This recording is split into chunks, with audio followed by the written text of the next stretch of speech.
¿Cómo nos ponemos de pie para orar? O sea, que nos pusiéramos de pie para orar el día de hoy. Y que pongas tus manos enfrente de ti y le digas: Espíritu Santo, vamos a repetir todos esto. Y Espíritu Santo, te damos la bienvenida a este lugar. Ven y muévete en nosotros. Ven y muévete en mí. Abre mi corazón para recibir tu palabra, para recibir tu presencia y todo lo que tú quieres darme. En el nombre de Jesús. Amén. Pueden tomar su lugar. Gracias, gracias Señor. Gracias Espíritu Santo. Y como saben, este mes hemos tenido un enfoque en cuanto al Espíritu Santo, ¿no? A la persona del Espíritu Santo, a la obra del Espíritu Santo.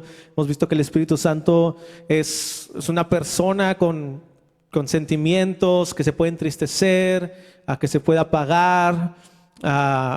Si ustedes se están conectando a los devocionales, estamos viendo la obra del Espíritu Santo a lo largo del libro de Hechos. Si no se están conectando a los devocionales, en verdad los animo a que puedan tomarse el tiempo. No son muy largos, algunos de 5, algunos de 10, 15 minutos, para que podamos estar conectados con lo que Dios está haciendo, que no vengamos toda la semana de la escuela, el trabajo, lo que sea, y otra vez no como que volver a conectarnos, sino que todos los días estemos recibiendo de su palabra, de lo que Él está poniendo en el corazón de nuestro pastor para lo que Dios tiene preparado en nosotros. Pues hablando de eso, ¿no? Siguiendo conectados con el mismo tema del Espíritu Santo, quiero, más que una prédica, algo así, va a ser como un tiempo de enseñanza donde vamos a estar viendo el fundamento bíblico de qué es lo que hace el Espíritu Santo, cómo trabaja, basado en la Biblia, en las Escrituras, y acerca de la impartición y la imposición de manos, específicamente hablando. Y el primer versículo es Hebreos 6 del 1 al 2. Hebreos 6 del 1 al 2. Si gustan acompañarnos en su Biblia o acá arriba también está.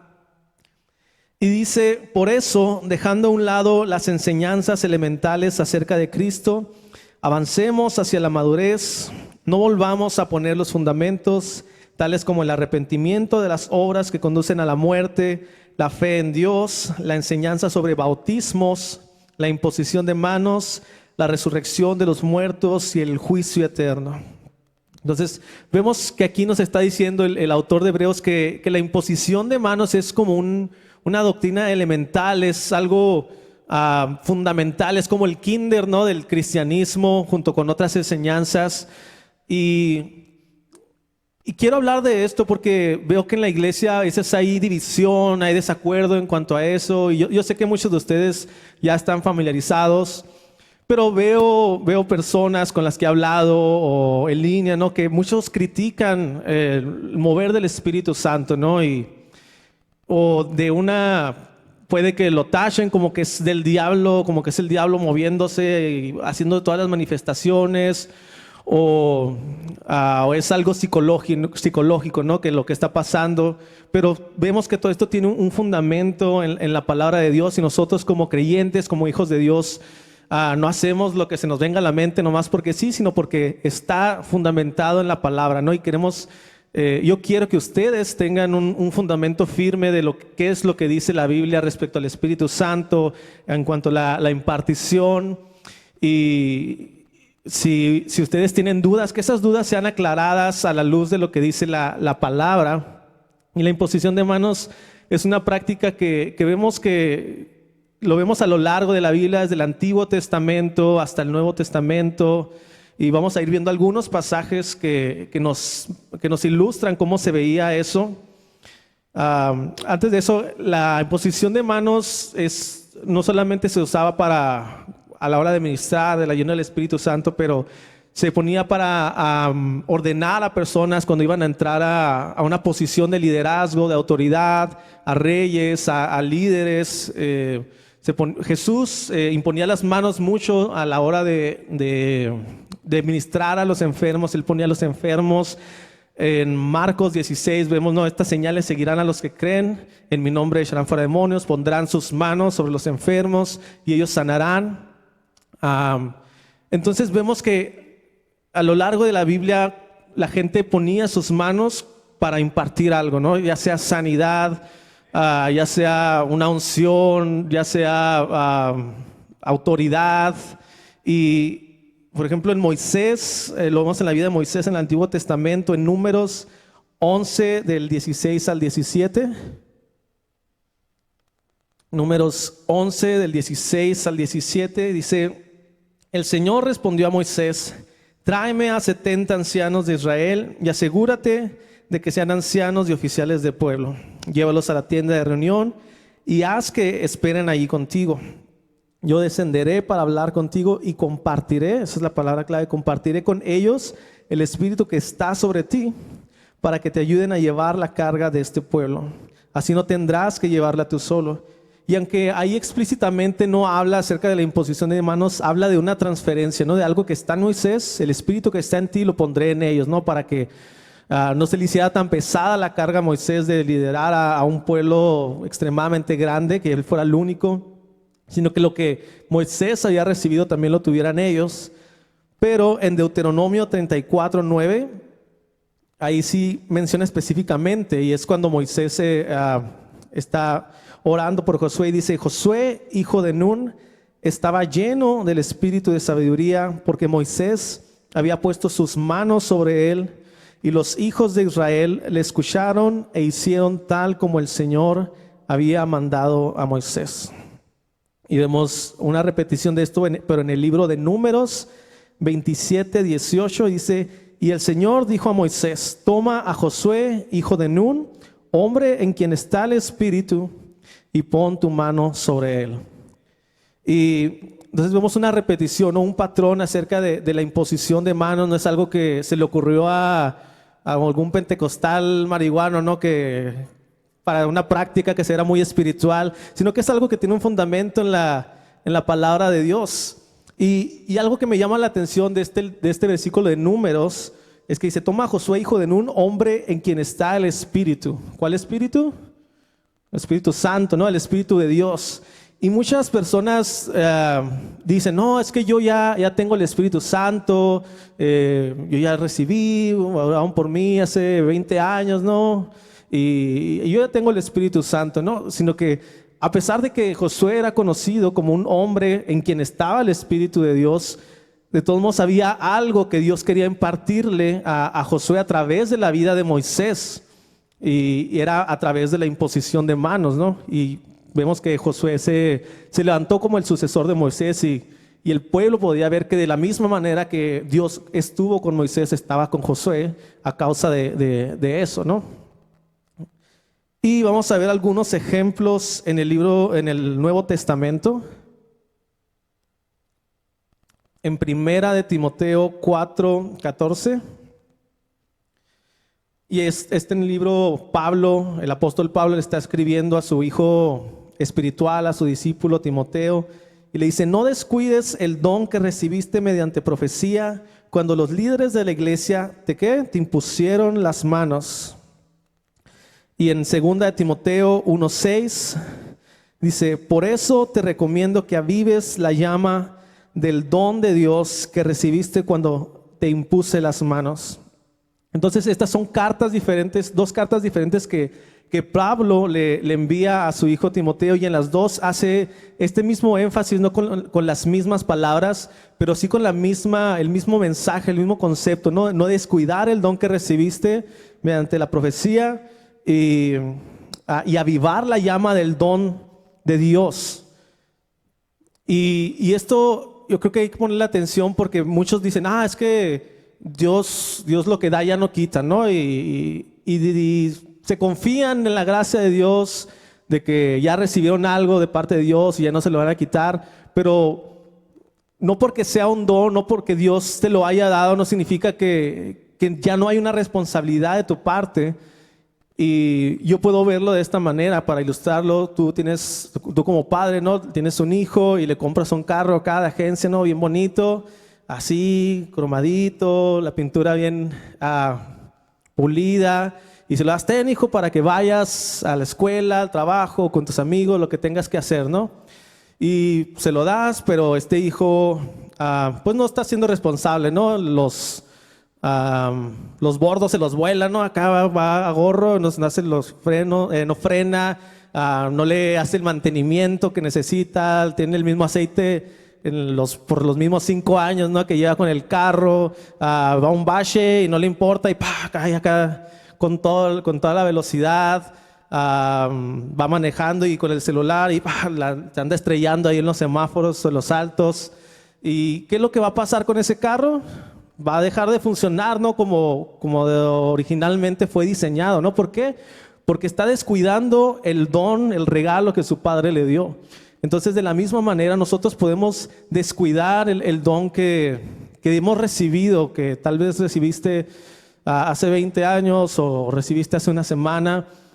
Pero hay una responsabilidad de parte nuestra. Por esto también le vuelve a recordar en la segunda carta de Timoteo.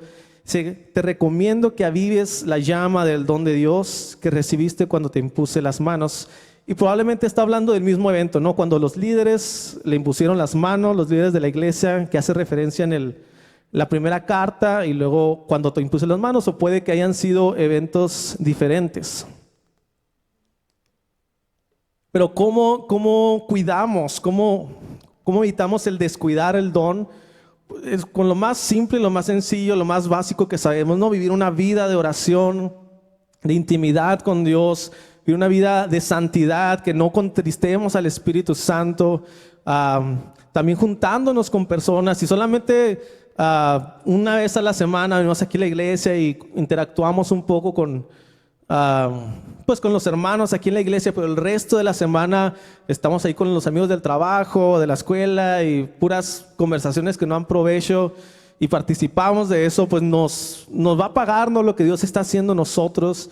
O inclusive, tristemente me ha tocado ver papás de jóvenes que vienen bien encendidos de un retiro de jóvenes, de un evento, y los papás ahí con la manguera, ¿tú qué? Pues ni que muy espiritual o qué, ¿no? Y lo que Dios estaba iniciando, esa pequeña llama, los papás van y la pagan. No hagan eso, papás, por favor, porque nosotros trabajamos muy duro y oramos por los jóvenes y a mí lo he visto muchas veces, por ejemplo, jóvenes que quieren ir a un viaje misionero, que Dios los tocó y van con sus papás, yo quiero ir a este viaje, y luego, pues tú qué, tú ni oras, y luego te portas bien mal, que Dios ni te va a usar, ¿no? Y pues pobres chavos, ¿no? O sea, pues, Dios quiere hacer algo en ellos ahí y los papás van y apagan lo que Dios está haciendo. Entonces, papás, esto ya es un paréntesis, no apaguen el fuego que está en sus hijos, que Dios está encendiendo, sino ustedes avívenlo, ayúdenlos a avivarnos, anímenlos. Yo sé que a veces no parecen más hijos del diablo que hijos de Dios, pero oren por ellos, ayúdenlos, ministrenlos, oren con ellos.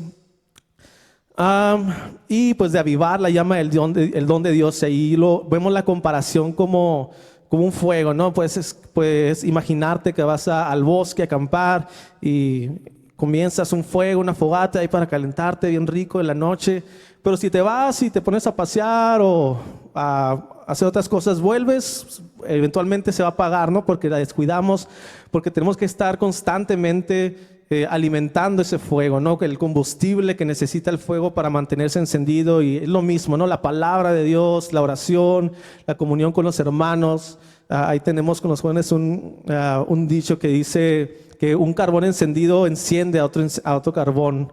Entonces, si tú te mantienes con personas que están encendidas por Dios, que tienen un fuego por su palabra, por conocerle, tú también te vas a mantener encendido. Pero si te alejas, si te aíslas, si eres de los que solamente va y viene y antes de que diga amén, tú ya estás en el carro y órale a comer, pues no vas a recibir eso, no vas a poder contagiarte del fuego que está en las personas. Pero si vas y eres parte de un grupo de casa, vienes los miércoles de oración, estás nutriendo, estás avivando el fuego que hay en ti, que Dios ha iniciado, o inclusive te preparas, ¿no? Para recibir lo que Dios quiere darte. Otra referencia que vemos es en Hechos 6, del 5 al 6. Y para darles un poco de contexto, es a los inicios de la iglesia y pues junto con los otros ministerios tenían un comedor, ¿no?, para las mujeres viudas, para los huérfanos, y pues les estaba quitando mucho tiempo a los apóstoles, y no es que fuera malo, pero ellos no habían sido llamados a eso, ¿no?, a meserear en ese comedor, y se les hizo una propuesta, ¿no? Dice, esta propuesta agradó a toda la asamblea, y escogieron a Esteban, hombre lleno de fe y del Espíritu Santo, y a Felipe, y a Procoro, a Nicanor, a Timón, a Parmenas, y a Nicolás, que era de Antioquía y se había convertido al judaísmo. Los presentaron a los apóstoles, quienes oraron y les impusieron las manos. Y aquí vemos una repetición de lo que vimos ahorita en la vida de Josué, ¿no? Que Esteban era conocido por ser un hombre lleno de fe y del Espíritu Santo. Entonces, repitiendo, ¿no?, haciendo énfasis en lo que les decía, no porque tú ya tengas al Espíritu Santo quiere decir que ya Dios no hay nada más que Dios tenga que hacer en tu vida, sino que a pesar de que seas una persona que tiene el fuego de Dios, que está lleno del Espíritu Santo, puedes recibir algo más del Espíritu Santo. Siempre hay algo más que Dios va a querer hacer en tu vida.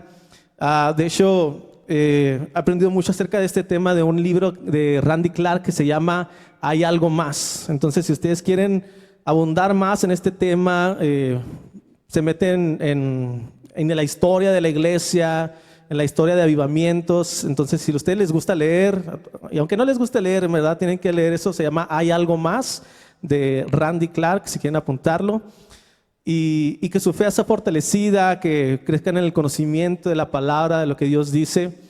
Pero este hombre, Esteban, era un hombre lleno de fe y del Espíritu Santo. Y a pesar de que ya era un hombre conocido con esa reputación de fe y llenura del Espíritu Santo, Dios quería hacer algo más en él y en los otros hombres que llamaron para servir en este comedor. Entonces los apóstoles ponen sus manos sobre ellos, oran, y ellos pues ya se dedican a la predicación de la palabra, a la oración. Por lo que no contaban ellos es que Dios los empieza a usar poderosamente a Esteban y a estos hombres que impusieron sus manos, y Esteban empieza a ser usado por Dios para hacer milagros ahí en las calles, a sanar paralíticos, de tal manera que llama la atención de los fariseos, de los líderes religiosos, y pues no les gusta, ¿no? Ellos están en contra del evangelio y le hablan a personas, a testigos falsos para que lo acusen, para dar falso testimonio acerca de él, y se convierte en el primer mártir, ¿no? Y Felipe también habla de ese hombre por el que recibió oración, y después de esa persecución él fue a Samaria y hubo un avivamiento en esa ciudad, y no dice que todos, ¿no?, pero ahí dice como que muchas personas en esa ciudad vinieron a la fe, creyeron en Jesús, fueron bautizados, y Felipe era usado por Dios para hacer milagros, señales. Y eso fue a raíz de que recibieron la oración de los apóstoles, y no es como que, no, yo ya tengo el Espíritu Santo, no necesito nada más, sino que estaban abiertos a lo que Dios quería hacer en sus vidas.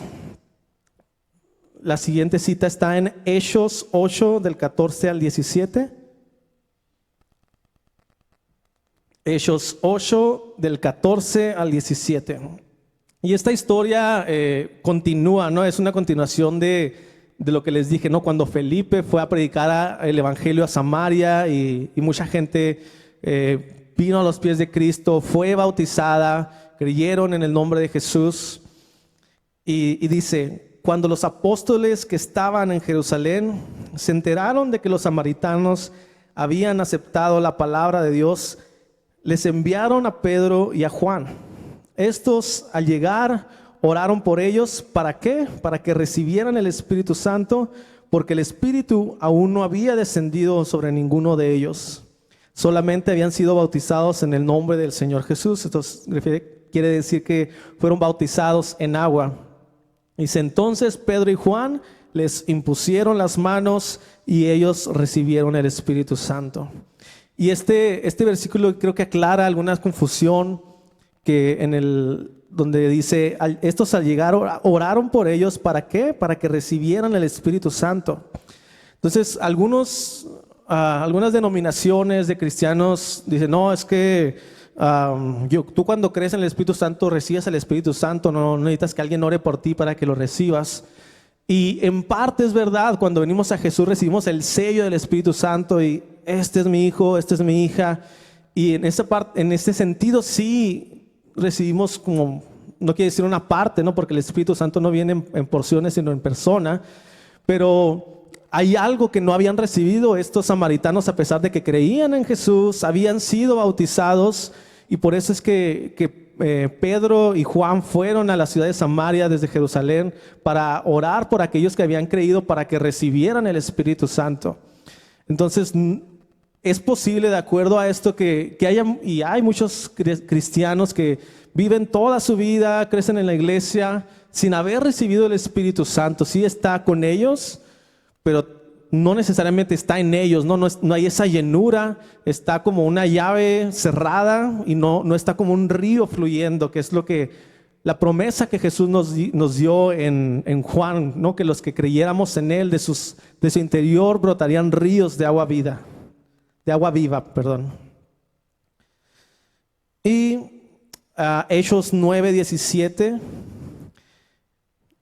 Si se conocen la historia, Pablo, antes llamado Saulo, iba camino a Damasco para perseguir a la iglesia, para encarcelar cristianos, porque ellos estaban muy decididos a exterminar a los cristianos, ¿no? Estaban completamente en contra de ellos, y no solamente era como que, pues ellos allá y nosotros acá, no, ellos estaban decididos, ¿no? Y hacían todo, los apedreaban, los metían a la cárcel.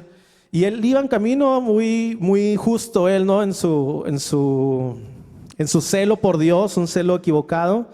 Y Jesús se le aparece en el camino a Damasco, lo tumba con una luz muy brillante, se queda ciego y le dice que vaya a cierta casa y alguien va a ir con él para orar. Y Dios, aparte a un hombre llamado Ananías, se le aparece, le dice, ve a esta casa, aquí está Saulo para que ores por él. Y Ananías, pues ahí en conflicto, ¿no? Oye, he escuchado lo que le hace a los cristianos, ¿no? Los mete a la cárcel, los apedrea, pero pues obedece, ¿no? Y dice en Hechos 9:17, dice, Ananías fue y entró en la casa y después de poner las manos sobre él, dijo, hermano Saulo, el Señor Jesús que se te apareció en el camino por donde venías, me ha enviado para que recobres la vista y ¿qué? Y seas lleno del Espíritu Santo. Entonces, Dios pudo haber hecho eso sin la ayuda de Ananías. ¿Pudo haberlo sanado? ¿Pudo haberlo llenado del Espíritu Santo? Sí, ¿no? Entonces, ¿por qué Dios escoge trabajar de esa manera? Porque Dios podría, así como vimos ahorita en la alabanza, ¿no? Sanar a todos de manera soberana y evitarse el problema, ¿no? De tener que lidiar con humanos como nosotros, que a veces somos muy cabezones, que somos incrédulos, pero Dios es un Dios que le gusta trabajar en equipo, que le gusta que nosotros como sus hijos colaboremos con Él. Y en esta historia vemos a Dios colaborando, no, más bien Ananías colaborando con Dios para ir con Pablo, a pesar de que Pablo ya había creído. Era muy difícil que no hubiera creído, ¿no? Porque se le apareció Jesús en persona, lo dejó ciego, lo tumbó de su caballo, no había comido por 3 días, pero Dios lo envió. Y lo interesante es que Ananías no era un hombre conocido, no era un apóstol, no era un evangelista. Nunca más volvemos a escuchar de este Ananías, escuchamos de otro. Pero Dios usó a este cristiano común y corriente para que Pablo fuera sanado de su ceguera y también para que fuera lleno del Espíritu Santo, para que recibiera el Espíritu Santo. Entonces no necesariamente un apóstol o un pastor tiene que orar por ti para que recibas la llenura del Espíritu Santo, sino que Dios puede usar a cualquier persona. Hasta a mí me puede usar. Hasta a mí me puede usar. No, ustedes digan, hasta a mí me puede usar. Amén. Y Pablo fue lleno del Espíritu Santo Y ahora Pablo, años después, ahora él es enviado como misionero a predicar el evangelio después de haber perseguido a la iglesia, encarcelado, matado a algunos. En Hechos 19, del 1 al 7, dice: mientras Apolos estaba en Corintio, que era otro evangelista o apóstol, no estoy seguro, dice: Pablo recorrió las regiones del interior y llegó a Éfeso. Ahí encontró a algunos discípulos. Y él le pregunta: ¿recibieron ustedes el Espíritu Santo cuando creyeron? Preguntó. No, ni siquiera hemos oído hablar del Espíritu Santo, respondieron. Entonces, ¿qué bautismo recibieron? Preguntó. El bautismo de Juan el Bautista, respondieron. Pablo les explicó: Juan bautizó con un bautismo de arrepentimiento y les indicaba a la gente que creyera en el que vendría después de él, es decir, en Jesús. Al oír esto, fueron bautizados en el nombre del Señor Jesús, fueron bautizados en agua otra vez.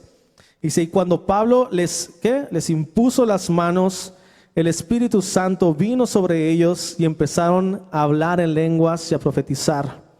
Y eran en total unos 12 hombres.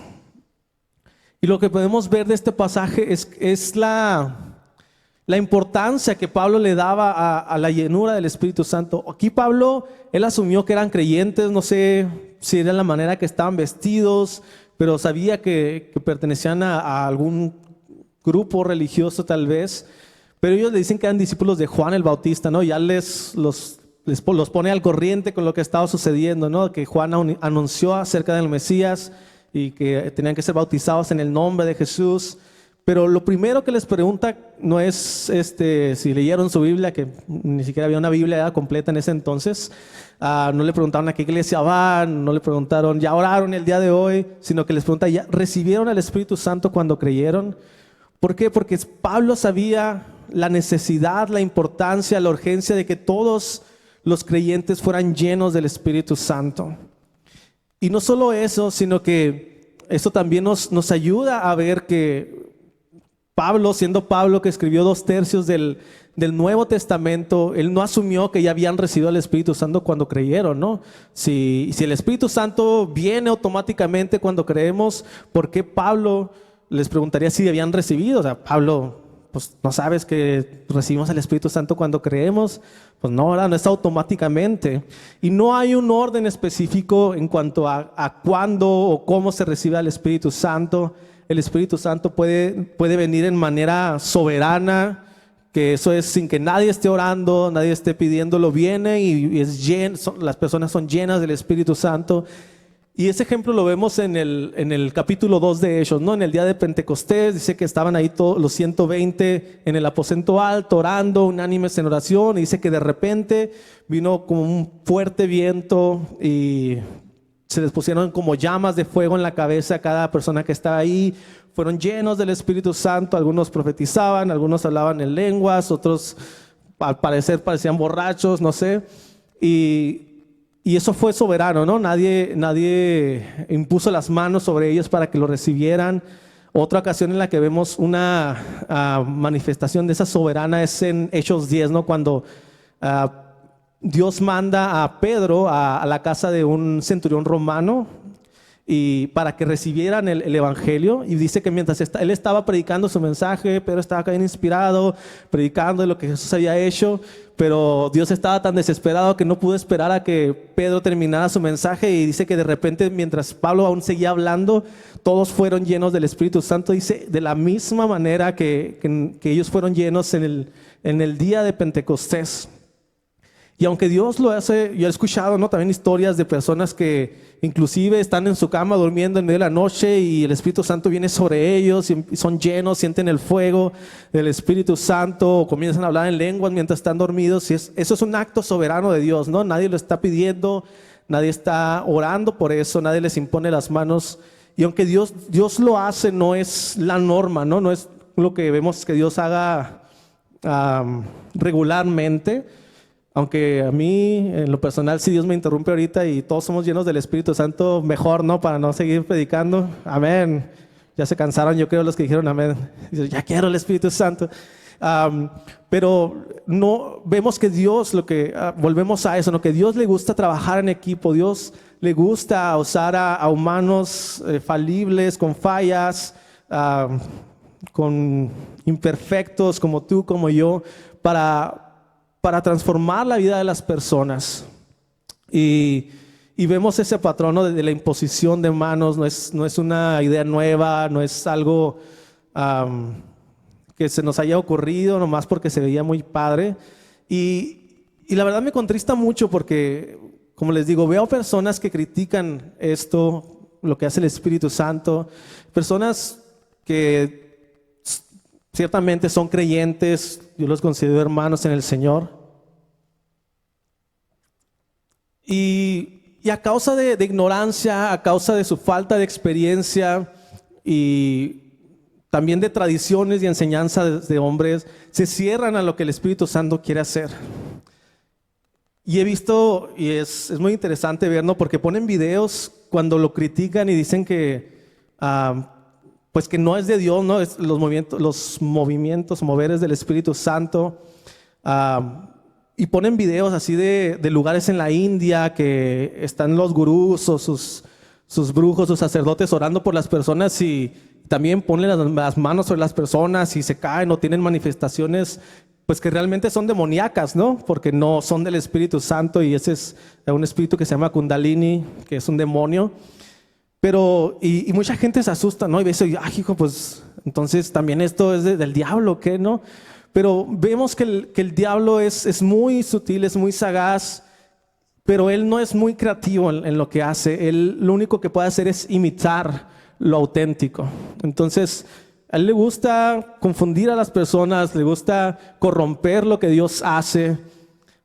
Y si ustedes recuerdan la historia de Moisés cuando lo llama a liberar al pueblo de Israel y le dice, ¿no? Lo que va a hacer, lo que va a decir, y una de las cosas es que le da un bastón, ¿no? Una vara, y dice, avienta tu vara al piso y cuando la aviente se va a convertir en una serpiente, ¿no? Que está medio raro, ¿no? Si alguien hace eso aquí en la iglesia, dice, no, ese es el diablo, ¿no? Pero Dios escogió hacer esa señal, ¿no?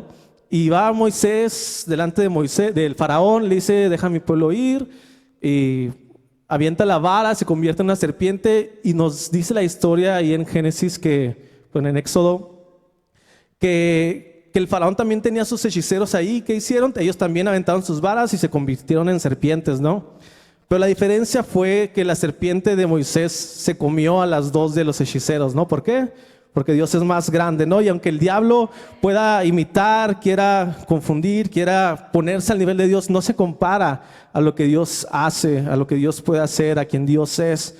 Entonces, espero que esto les ayude a tener esa seguridad, esa paz de que lo que Dios está haciendo, lo que estamos experimentando, lo que he experimentado es de parte de Dios. O si algunas personas llegan a criticarlos, porque mucha gente se ha ofendido, se ofende, porque Dios hace cosas raras, honestamente. Si tú ves la Biblia, Dios hace cosas raras. Nomás voltea a la persona de a tu lado, Dios hace cosas raras, ¿no?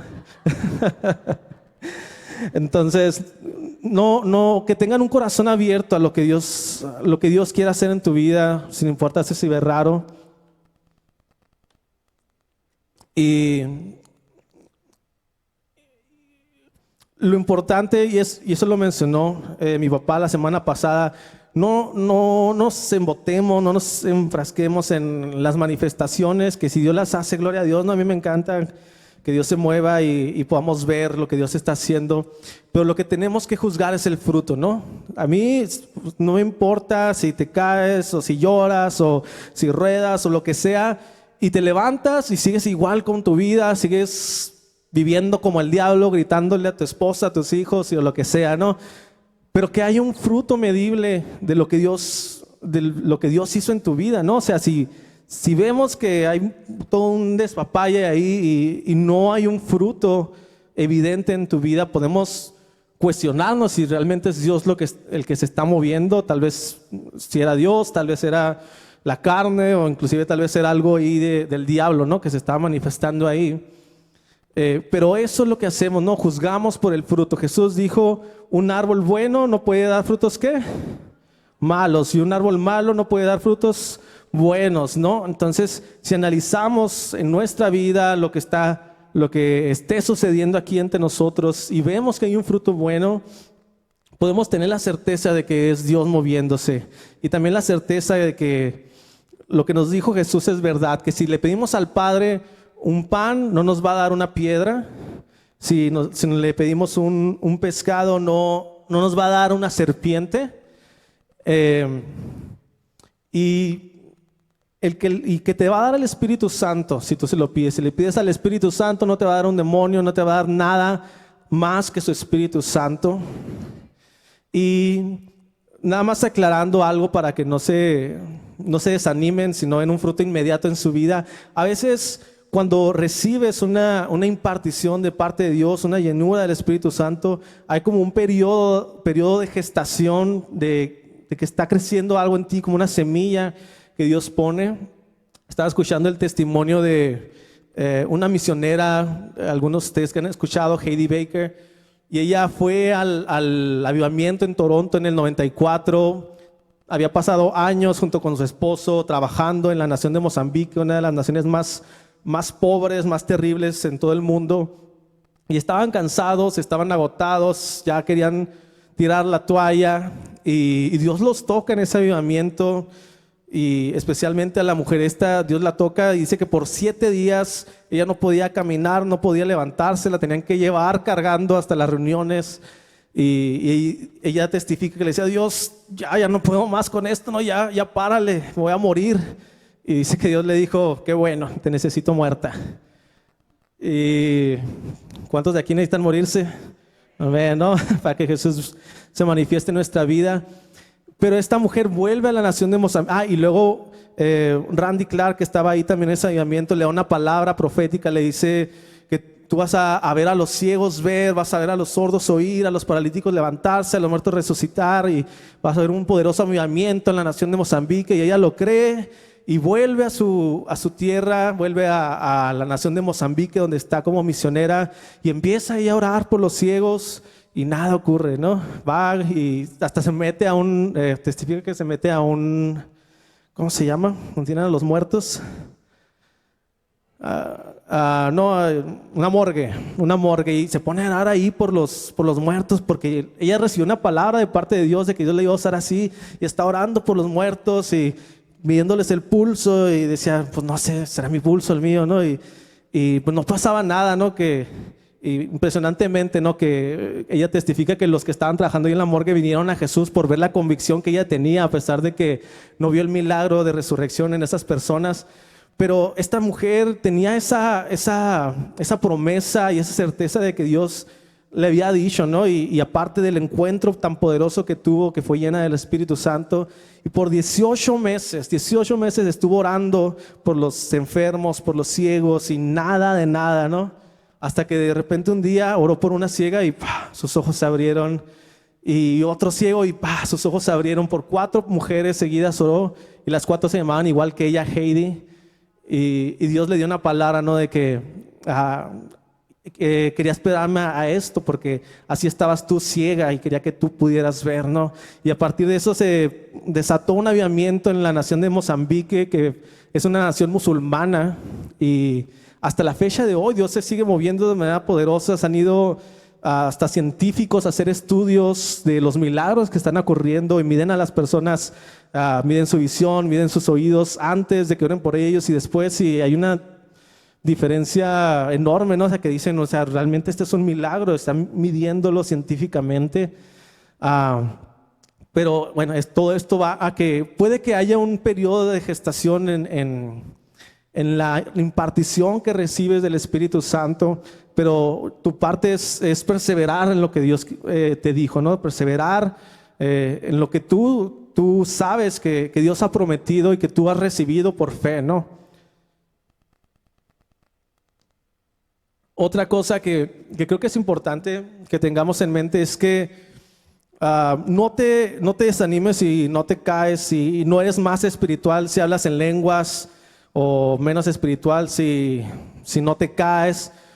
Realmente no entiendo honestamente completamente cómo Dios opera, pero parece que hay personas que son más sensibles al Espíritu Santo, a la presencia del Espíritu Santo, y otras menos sensibles.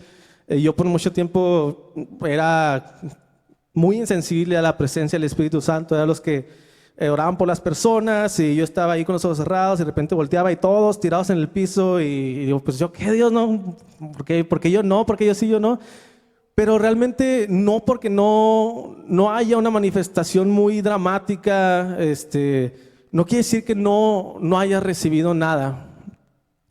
Y cuenta también este predicador, Randy Clark, que una vez en un congreso le trajeron a un hombre, un pastor que venía de muy lejos, de Sri Lanka, que si saben de geografía es un país en Asia que está muy lejos. Y él había venido para recibir oración de este hombre porque había escuchado todas las historias, todos los testimonios de cómo Dios lo usaba, y se lo traen, y este pastor, este predicador Randy Clark se pone a orar por él y no pasa nada, sigue orando, no pasa nada, y pues bueno, ya lo bendice y lo manda, y después le manda a otro hombre con Randy Clark, que le dice: solo quiero que sepa que estoy muy decepcionado de mi experiencia aquí. Yo esperaba recibir algo, esperaba, y no pasó nada.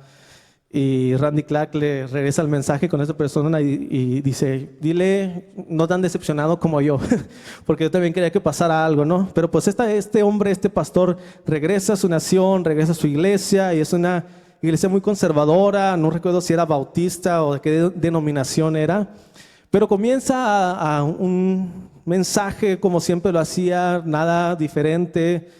Comienza a predicar, a enseñar, y mientras está predicando, las personas empiezan a caer de sus sillas, comienzan a llorar, comienzan a reírse, a temblar, y este pastor se saca de onda, ¿no? ¿Qué está pasando, no? Y se desata un mover del Espíritu Santo en la iglesia de este hombre, a pesar de que él no tembló, no se cayó o hubo ninguna manifestación. Dice, era como orar por una pared, no hubo ninguna reacción. Entonces, tristemente, este pastor la regó, ¿no? Y le dijo a Dios: no, ya no quiero esto, ¿no? Se asustó porque no conocía, y después se arrepintió y volvió para que oraran por él, porque quería que Dios volviera a hacer lo que él había pagado. Y esto es para que no se desanimen, que si no experimentan algo que a ustedes les gustaría experimentar, no quiere decir que no hayan recibido algo, sino que nosotros recibimos en fe, haya manifestación o no. Haya manifestación, y creemos.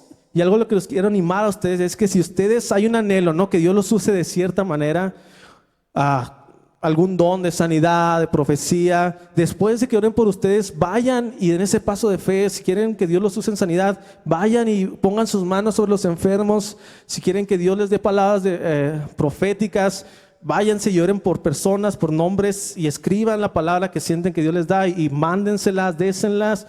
Pero requiere ese paso de fe, ¿no? Lo que Dios hace, lo que ocurre aquí cuando oramos y ponemos nuestras manos y las personas son tocadas por Dios, no es nada más para, qué padre, ¿no? Sentí escalofríos o lo que sea, ¿no? Tuve una experiencia muy poderosa, ¿no? Pero ¿qué vas a hacer con esta experiencia? ¿Qué es lo que vas a hacer para tocar la vida de las personas? Porque esa es la razón por la que Dios hace estas cosas, no nada más para que nos sintamos más espirituales o para que nos sintamos superiores, sino para que vayamos y seamos luz allá afuera. Entonces, después del día de hoy, ahorita en unos momentos vamos a pasar a orar por ustedes, algunos líderes, y tú ven y prepárate y recibe, y ten un corazón abierto a lo que Dios quiere hacer. Hayas experimentado algo antes o no, pero dile: yo quiero recibir todo lo que tú tienes para mí. Y yo creo que hablaba con mi esposa acerca de esto, ¿no? Que si recibes algo, ve y dalo. Porque el mar muerto, si ustedes conocen el mar muerto, está lleno de sal, y ese mar no hay vida en ella, en ese mar. ¿Por qué? Porque solamente recibe de diferentes ríos, y está tan saturado de sal que nada vivo puede estar dentro de eso. Si metes a un pez, se muere.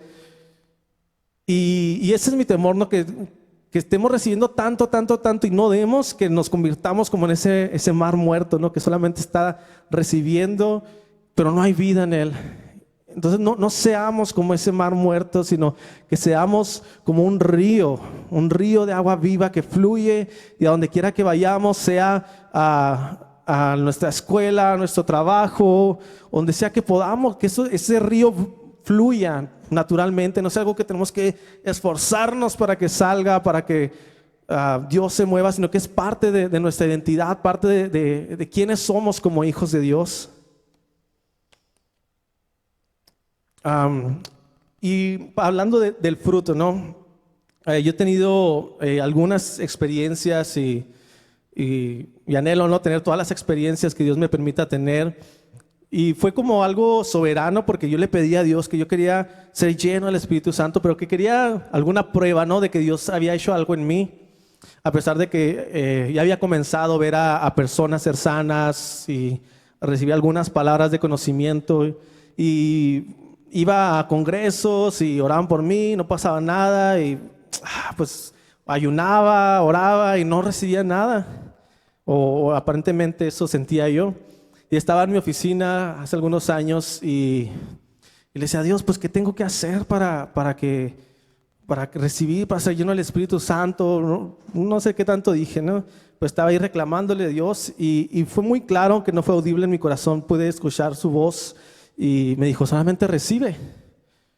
Y pues cerré mis ojos, levanté las manos y dije, ok, recibo, ¿no? Y inmediatamente sentí algo que nunca en mi vida había sentido, el fuego del Espíritu Santo, y muchas cosas muy extrañas que jamás he experimentado. Y a partir de ese día pude tener una nueva sensibilidad a la presencia del Espíritu Santo, que creo que no ha pasado un día en el que no pueda tener alguna experiencia o percepción de su presencia conmigo.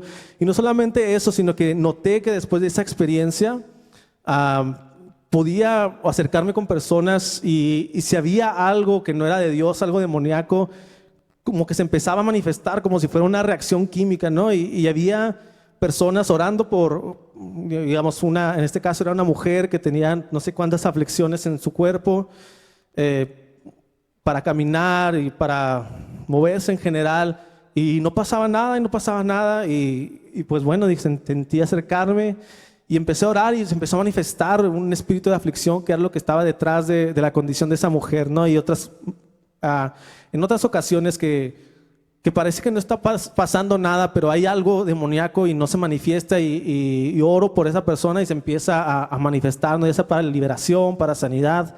Y yo lo atribuyo a ese encuentro, porque antes de eso no había visto ese tipo de fruto en mi vida.